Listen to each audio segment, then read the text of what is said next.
Hello बच्चों, let's read the question. So the question over here says the historic convention on biological diversity held in Rio de Janeiro in 1992 is known as. ठीक है, यहाँ क्या कह रहे हैं कि एक कन्वेंशन हुआ था बायोलॉजिकल डाइवर्सिटी पे रियो डी जेनेरियो में. ओके, 1992 में. उसका नाम क्या है, उस कन्वेंशन का नाम क्या है? यहाँ पे आपका सबसे पहला ऑप्शन है साइट्स कन्वेंशन.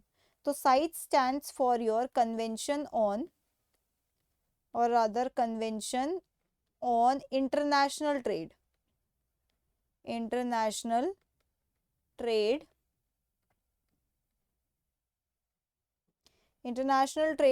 endangered species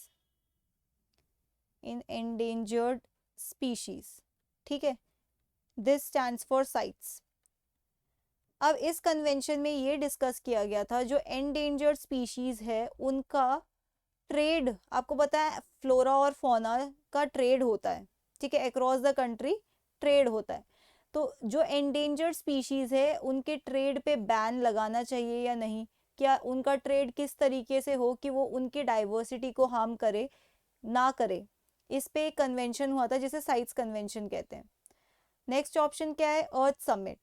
तो जो आपका क्वेश्चन में पूछा गया है, कौन सा समिट पूछा गया है, बेसिकली आपका अर्थ समिट के बारे में ही पूछा गया है जो रियो डी जेनेरियो में हुआ था. ठीक है, इसका मेन आप कह सकते हो फोकस था ऑन सस्टेनेबल डेवलपमेंट और बायोडाइवर्सिटी के को ध्यान में रखते हुए. नेक्स्ट क्या है, नेक्स्ट है G16 समिट. तो G16 summit is something which is related to chalcogens. ठीक है, it is related to chalcogens, it is not related to your biodiversity. और अगर हम बात करें मैब प्रोग्राम की, तो MAB stands for man and biosphere.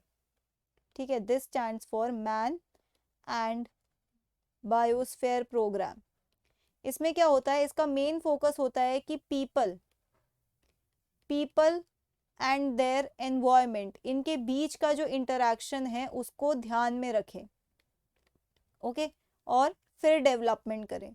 तो यहाँ पे आपका फाइनल आंसर क्या बनेगा, फाइनल आंसर बनेगा option B, the earth summit. So that's it for the question. I hope you understood it well. Best of luck.